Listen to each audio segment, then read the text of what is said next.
Hello and welcome to Cinephi Recapped. Spoilers ahead. Watch out and take care. Today, I am going to explain an American science fiction film named In Time. But before we start, make sure to hit the like button, drop a comment, subscribe to Cinephi Recapped and click on the notifications bell for future video alerts. It is told at the beginning of the movie that people in the dystopian world are genetically engineered. As a result, a timer starts on their hands and the man dies as the timer runs out. When one reaches the age of 25, a one-year timer appears on their forearm. It indicates that people only have 1 year left to live their life. After that, people must earn time to survive, otherwise they will die instantly as the timer reaches to 0. Someone can donate their time to anyone and can also store one's time in a capsule. At the beginning of the movie, we see a man named Will. He used to live with his mother in Dayton City. Means it was a ghetto area where everyone was poor. They must earn their living on a daily basis. Dayton citizens do not have time more than 24 hours on their timer. Will wishes her mother on her birthday, but what do we see? Will's mother seemed to be of the same age, as they both look of the same age group. It means that people stop aging after 25 years. They do not grow old, rather, they must work to make a living. Will's mother informs him that she has only 3 days left and she has to pay the electricity bill and the bank loan within these 3 days. After listening to this, he tells his mother that he will work extra in the factory to pay these bills, but Will's mother forbids him and says she will arrive later. She needs to work overtime to pay her bills and debts. She tells Will that tomorrow he has to meet her at the bus station so that they can celebrate her birthday. Will's mother gives him 30 minutes and goes so that he can finish his breakfast. On his way to the work, Will meets a young girl named Maya.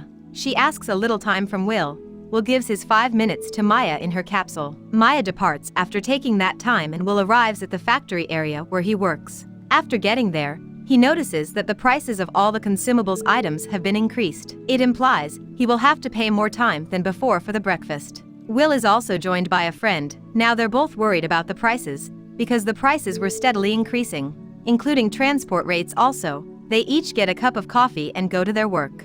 Meanwhile, they come across a dead guy indicating that his time was ended. After ending his task at night, he collects his salary and goes to a club with his friend, who drinks heavily. He notices another man at the club who appears to be quite wealthy. He has time for 1 century, which means he has 100 years' time. When that man was drinking there, Will sees his hands that had a lot of time. Will approaches the wealthy man and tells him that he shouldn't be here. People in this area will murder him and thereafter steal his time. But the wealthy man ignores him and begins to drink. Meanwhile, a gangster from that area arrives who used to rob people's time. He heard the news that a wealthy man is drinking sitting in the bar. Everyone flees when they see the gangster. Will was watching that gangster hiding from a distance. That gangster invites the rich man to participate in the game. That rich man says, "I've had too much of drink, so I'll go to the washroom first." The wealthy man vomits heavily in the toilet.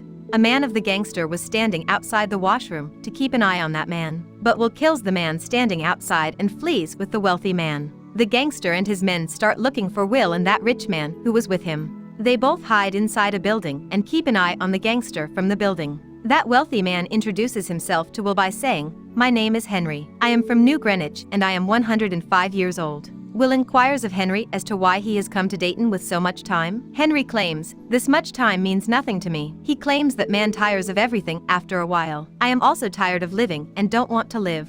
I have done everything in my life and no longer need to spend it." Henry notices Will's hands, who has less time. Both of them start to drink excessively.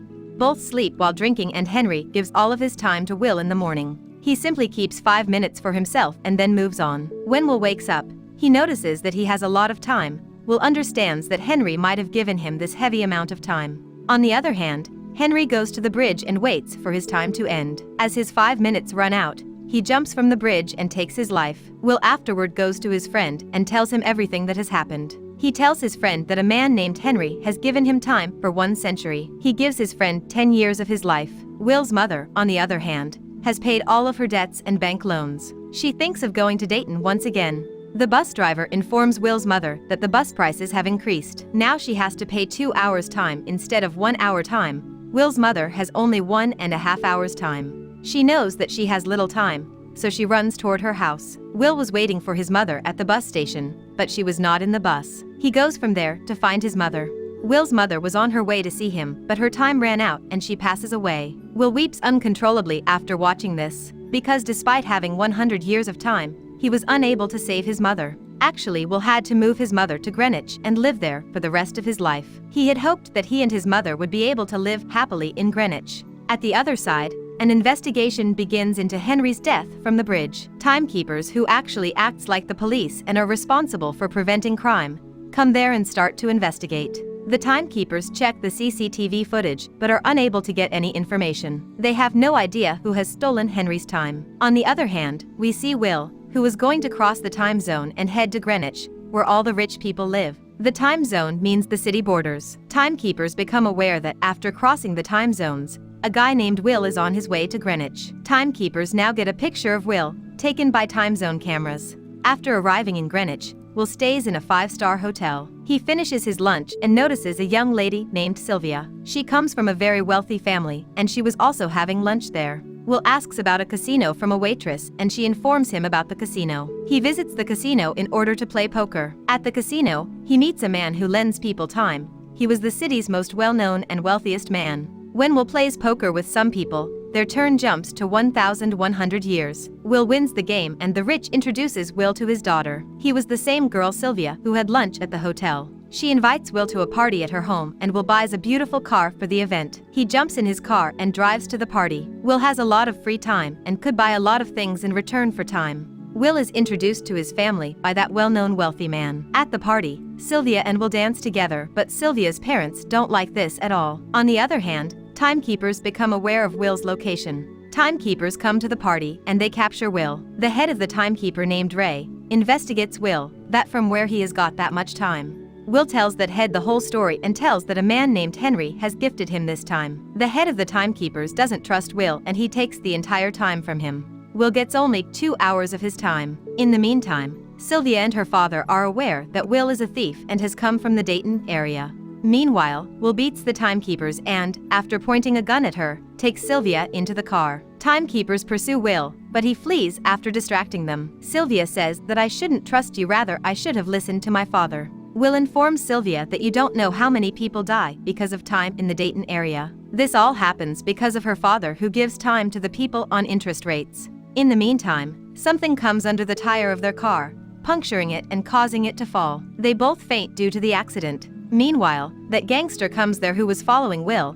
He checks Will's clock and sees that he barely has 2 minutes. Later, he checks the time of Sylvia, who has a lot of it. Sylvia's time is stolen by that gangster. The gangster leaves after hearing the police siren. They both awake. Sylvia becomes shocked to see her time. Will visits his friend, to whom he is given a 10-year period of time. His wife tells Will that when you've given him 10 years' time, he had drunk excessively and died. Will doesn't understand what to do. Meanwhile, Will observes Sylvia's earrings and by selling them, he gets 2 days of time. Will later take Sylvia to his house, where she closely watches people's daily lives. She learns how humans must work in order to live. The bank reopens the next day, but Sylvia's father has not yet deposited the time. Will was out with Sylvia, but will ask her to return home.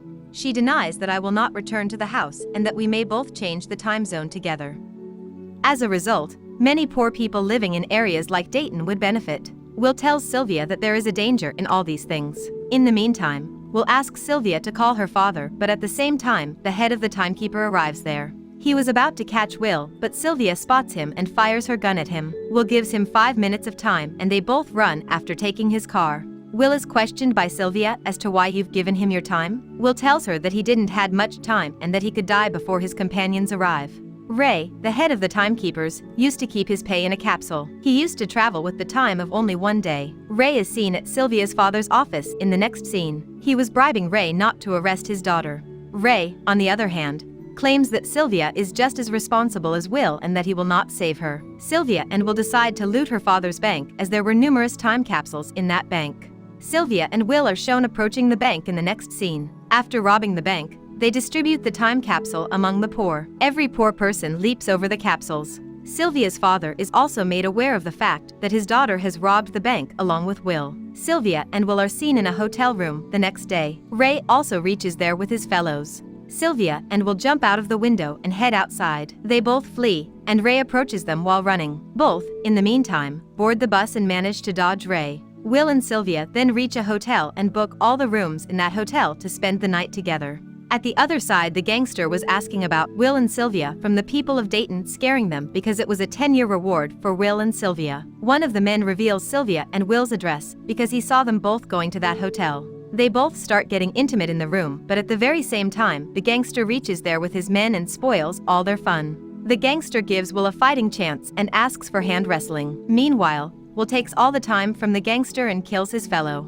Later on, the gangster's time comes to an end, and he passes away. Further, Will and Sylvia run from there and see the time rate has been increased in the bank. The interest rate on the loan was increased to 37%. Will realize after seeing this that the people of Greenwich are distributing time to the needy on the subject of high interest rates. Sylvia says they'll go to her father and steal time from him to distribute among the poor. Sylvia approaches her father and informs him that she has come to surrender. Meanwhile, Will was standing behind him, acting as his guard. Will kidnaps her father and takes him to the location where he keeps the time. He has kept the time capsule with a million-year lifetime. Will informs Sylvia's father that he will distribute the money among the poor. Sylvia's father believes that's not a great thing, and he forbids both of them from doing it. However, they flee after taking the capsule from that place. Ray, the head of the timekeepers, is made aware of the situation that Sylvia and Will are running after taking a million years' time. He starts to chase them, but Sylvia and Will somehow reach Dayton. Ray dumps his car in their car, which causes their car to stop. Will exits his car and gives the time capsule to Maya, whom he had previously given a 5-minute time. He instructs her to divide the time among the poor. Ray points his gun at both of them, but at the same time Maya starts distributing the time among the people. Chaos spreads over there as a result of the time distribution, and both Will and Sylvia take advantage of this and they both escape from there. When Ray notices them escaping, he jumps into his car and follows them. Ray stands in front of them pointing the gun, and they all have a limited amount of time. Now will become aware that Ray is a Dayton citizen, and he does not want anyone to leave the city to become wealthy, because if someone travels from Dayton to Greenwich, he would distribute time to the poor, causing the system to break down. There would be no difference between the rich and the poor. Will asks Ray about the time that he has given him. When Ray sees his hand, he understands that he is left with only few seconds of time. Ray's timer runs out, and he dies instantly at the same spot. Sylvia and Will quickly run towards his car to take his salary. As a result, they have a lot of time on their hands. In the meantime, the news reports that people are traveling from Dayton to Greenwich. The delivery of 1 million-year capsules has disabled the entire system. From their office, the timekeepers were also watching everything. They realize that they are unable to do anything and are unable to continue working. They all quit their jobs and return home. In the last scene of the movie, we see Sylvia and Will outside a bank, implying that they were planning to rob another bank. Thank you for watching. I hope you like this explanation. If you like this explanation, then to support us, switch on the bell notification and subscribe the channel. Till then, stay safe, stay healthy.